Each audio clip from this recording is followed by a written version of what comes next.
Fala galera, tudo bem com vocês? Retomando aí os nossos tópicos das nossas aulas de história, né? Na última videoaula nós falamos sobre algumas revoluções burguesas que culminaram ali na queda do absolutismo inglês, né? E nós vimos desdobramentos lá da Revolução Gloriosa e tudo quais as transformações que ocorreram principalmente na Inglaterra. Anteriormente a isso, nós já havíamos visto a Revolução Científica, né? Os aprimoramentos técnicos ao longo do tempo e principalmente o desprendimento daquele pensamento teológico, daquele pensamento em que Deus estava no centro de tudo. E aí nós chegamos na aula de hoje com a famosa Revolução Francesa, né, de 1789. Então, o contexto dessa revolução é que vai trazer mudanças significativas para a nossa sociedade atual. E é isso que nós vamos ver a partir de hoje. Se liga aí, Revolução Francesa, uma das principais revoluções da era moderna.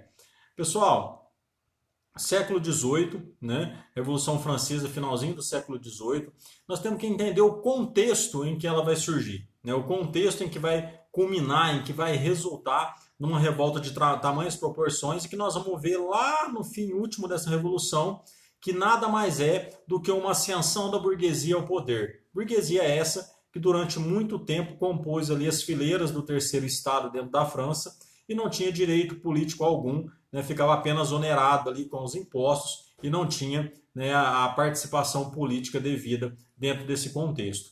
Então, primeira coisa, a corte, ou seja, a realeza francesa desse período, era uma corte parasitária, né, que gastava muito, né, e não produzia nada. Ou seja, a corte não pagava impostos. Sendo assim, eles tiravam tudo que era recolhido do povo, inclusive a burguesia, né, e isso era transformado em gastos desnecessários, em isenções fiscais, principalmente para o clero, né, para a igreja, que nessa época é o braço direito ali do governo francês, assim como a nobreza, todos aqueles que compunham ali a ala mais próxima ao rei, né, tinham uma série de isenções e praticamente não pagavam impostos, recaindo aí sobre o povo, sobre o terceiro estado, a toda essa responsabilidade.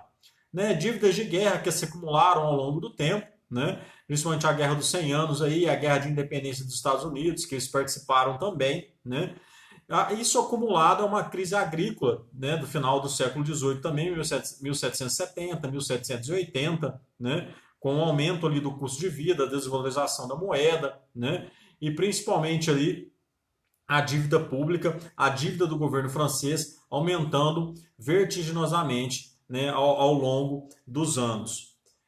E aí, pessoal, dentro desse contexto, vamos falar dos três estados que compunham aqui, né, a sociedade na França nesse período. E a gente vai entender como era desigual, como era a França nesse período, era um barril de pólvora esperando para ser aceso, esperando ali para ser acendido de uma forma ou de outra, para estourar uma revolta dessa proporção. Então, o primeiro estado, né, era o clero, representando aí 2% da população da França. Né? O alto clero, os bispos, abades e cônicos, que eram geralmente aqueles que tinham uma série de benefícios, uma série de regalias, até cargos administrativos e políticos junto ao governo francês. O baixo clero, né, os sacerdotes, já vinculados às paróquias, aos vilarejos menores, não tinham assim uma vida tão ostentosa, tão luxuosa, né, mas tinham a comodidade de serem alimentados pelo Estado também. O segundo estado representava 2,5% da população. Olha, pequena parcela, hein? Dividida em numa nobreza cortesã, aquela que vivia na corte, vivia no palácio de Versalhes ali junto com a rainha, junto com o rei, né? A nobreza provincial, que era aquela do interior, um pouco mais afastada de toda essa luxuosidade, né? E a nobreza de toga, tá? Nobreza de toga era um título de nobreza que era vendido aos burgueses, tá? Embora eles tivessem uma série de restrições quanto à participação política, embora comprassem esse título apenas para mero status social, né? Comprando aí, já que não tinham sangue nobre, compravam pelo menos o título. Pessoal, quando eu falava lá que a corte francesa era parasitária, ou seja, ela só consumia, só consumia, só consumia e não devolvia nada para a população, acho que lembra um pouquinho os nossos políticos aí, será que não? Que ganham muito e não dão retorno algum para a população? Né? Vivem num mundo paralelo, né? Como se não houvesse amanhã, totalmente distante do restante da sociedade brasileira, né? E aí, pessoal, para vocês terem uma ideia, a rainha ela tinha 200 damas de companhia, né, que faziam companhia aos chás, aos eventos públicos e tudo mais, né, acompanhavam todo o ritual da realeza, desde o acordar até trocar as vestes, tinha todo aquele frufru que envolvia toda a realeza francesa. Essas damas de companhia elas iam morar no palácio juntamente com suas famílias. Então pensem, 200 famílias vivendo à custa do Estado simplesmente por um capricho real, né? Então era uma dessas coisas que vai resultar numa revolta de tão imponente assim.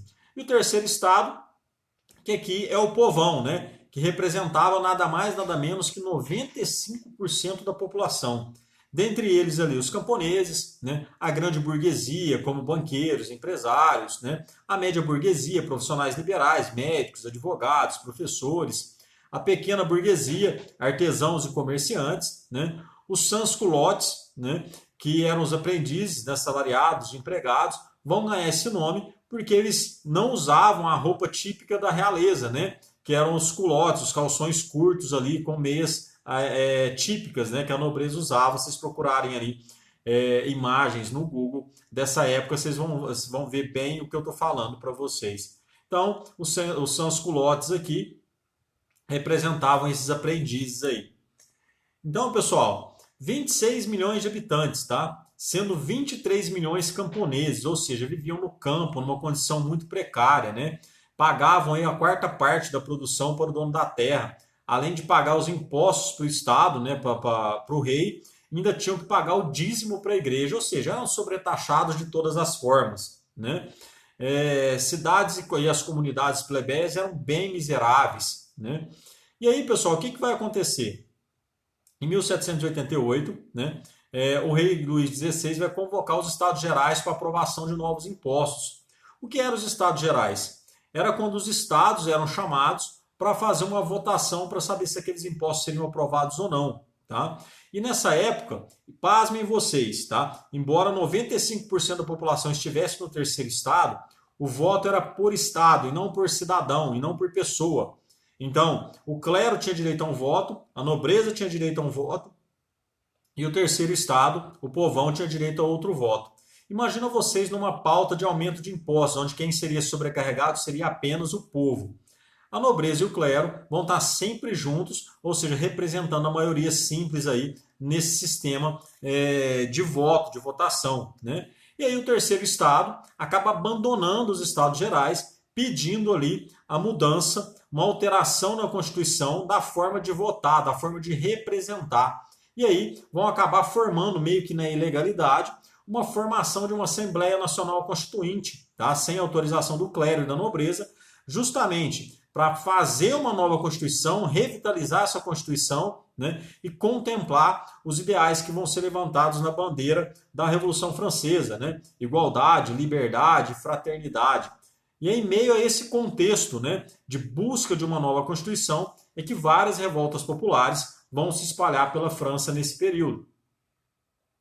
E aí, pessoal, 14 de julho é uma data bem emblemática, né? É a chamada Tomada da Bastilha, literalmente aí a tomada da Bastilha, para vocês verem, né? A Bastilha era uma antiga prisão. Muitos historiadores vão dizer que o simbolismo dela não está nem no que ela continha, né?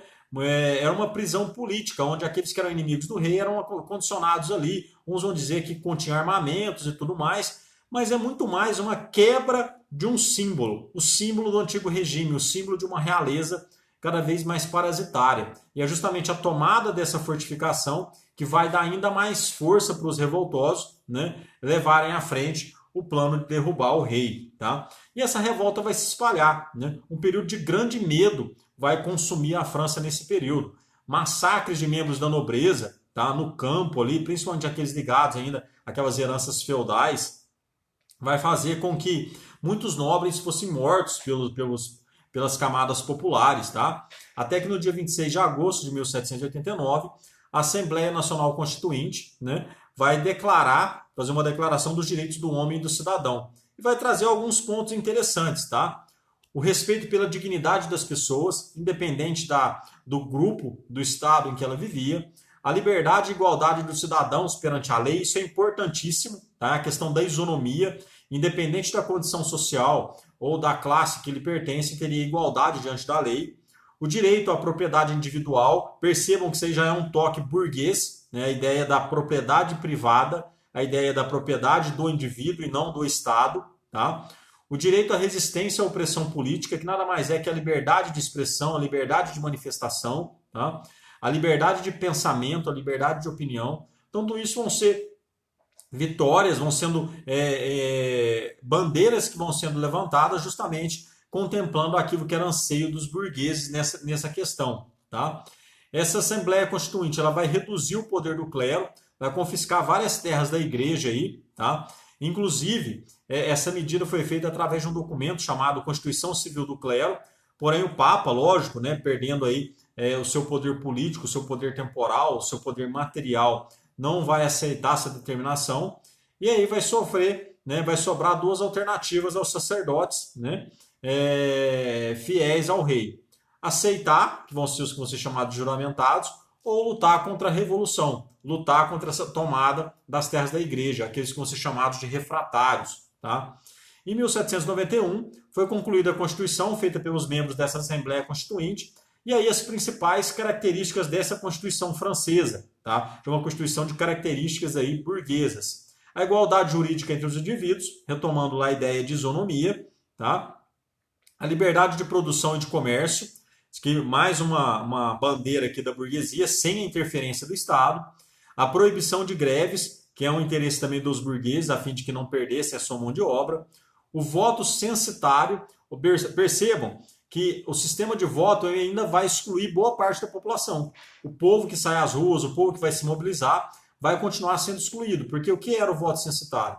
O voto de acordo com a renda. Então, quem não tivesse uma determinada renda anual não poderia participar da vida política da mesma forma. A liberdade de crença, afinal de contas, o Estado francês é um Estado católico. Dessa forma, vai haver uma liberdade de crença para que todos pudessem professar a religião que mais lhe atendesse. Tá? A separação do Estado e da Igreja, isso aqui é mais uma característica que traz desde as ideias iluministas, né? Da separação dessa ideia do antigo regime, principalmente separando a Igreja e Estado. Ou seja, o Estado tem que ser laico, ele tem que ser burocrata, ele tem que ser organizado a fim de atender os interesses do povo como um todo e não ser um braço, né, ou ser ali, complemento ou complementado pela igreja. Tá? A nacionalização dos bens do clero, ou seja, tudo que pertencia à igreja vão pertencer agora a esse novo governo, e a criação de 3 poderes, o poder legislativo, executivo e judiciário, justamente para evitar a ideia do acúmulo de poder na mão de uma pessoa só e voltar à ideia do absolutismo que vigorava até então na França. E aí a queda da monarquia, pessoal. Vai ter a formação de uma aliança para restaurar o absolutismo do Luís XVI. Tá? Embora isso não vai conseguir ter muito êxito, nós vamos ver o papel dos partidos que vão se articular. E aí a noção que a gente tem hoje, dentro desse contexto, de partido de direita, de partido de esquerda, de partido de centro, tá? Essa noção que ainda hoje se fala na política brasileira e na política mundial, esse termo nasce justamente dentro do contexto da Revolução Francesa, onde o partido dos jacobinos, que era o partido mais radical, o partido de esquerda, né, ele ficava à esquerda do parlamento, à esquerda das câmaras, né, das votações e tudo mais. E ali vai ter os seus principais líderes, né, o Danton, Robespierre e o Marat. Tá? Então vão exercer uma pressão muito grande contra o clero e a nobreza, muitas vezes utilizando inclusive da radicalidade, da violência, da força bruta.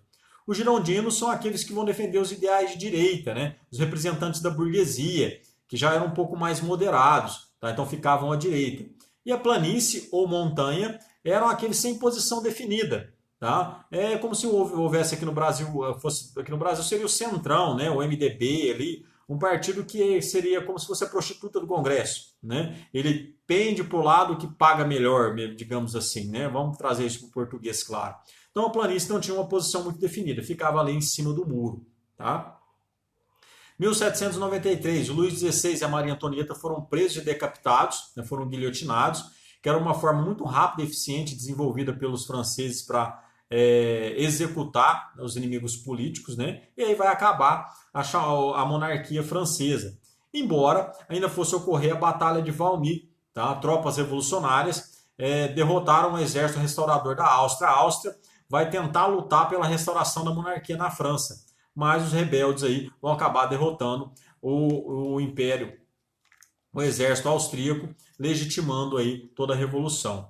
E aí, pessoal, entrar no período chamado de período da Convenção, de 1792 até 1795, tá? Tendo aí a proclamação da República em 1792, e inicia o chamado Regime do Terror. É um período em que os jacobinos vão estar à frente da política e aí eles vão eliminar toda e qualquer ameaça, tanto da nobreza como do clero, ou qualquer outro, inclusive dos próprios girondinos, que ameaçassem o seu governo. É o período em que a guilhotina vai trabalhar bastante, tá? Vai matar aí muita gente. E aí é nesse período que vai se instaurar o Comitê da Salvação Pública, liderado ali pelo Robespierre. Tá? E aí, pessoal, os jacobinos, né, vai ter um poder transitório. A disputa entre os seus líderes, né, Robespierre e o Saint-Just acabam sendo isolados. Né? A convenção acaba derrubando o Robespierre e vai guilhotinar ele junto com seus partidários, ou seja, os jacobinos ali perdendo espaço. Em 1795, a burguesia de fato chega ao poder na França. Aí vai consolidar ali o ideal burguês, inclusive, né, com a formação do diretório. Dentro desse diretório é que vai figurar, né, uma importante figura, uma importante pessoa que vai marcar muito a história da França e também a história de toda a Europa, que é justamente a figura do Napoleão Bonaparte, que ele surge a partir do diretório. Tá? E o Napoleão ele vai servir para legitimar os ideais burgueses nesse novo governo. Isso aí a gente vai ver num segundo momento, com mais calma, com mais tranquilidade. Certo, pessoas? O que fica de legado da Revolução Francesa? Aquilo que ela vai trazer como ideal burguês. Né? Ou seja, ela vai abalar literalmente os tronos aí das monarquias absolutistas, fazendo com que na Europa e principalmente nas colônias desses países europeus, né, fosse contestada essa legitimidade cega que tinha-se ao rei e principalmente a esse absolutismo. Então costumamos dizer que a Revolução Francesa, mais do que uma revolução burguesa, ela é uma revolução política, porque ela vai abalar literalmente as relações de poder, não só dentro da França, mas dentro da Europa, e vai servir como um efeito cascata, um efeito dominó, né, que vai abranger vários outros países que vão seguir o ideal dos franceses e vão questionar, né, essa ideia do absolutismo e do antigo regime. Né? Então, pessoal, a gente resume, né, termina essa aula e justamente muitos historiadores dizem, né, que depois da Revolução Francesa a população francesa engordou bastante. Sabem por quê? Porque a Revolução Francesa acabou com o antigo regime. Depois dessa, eu me despeço. Até mais, pessoal. Até a próxima.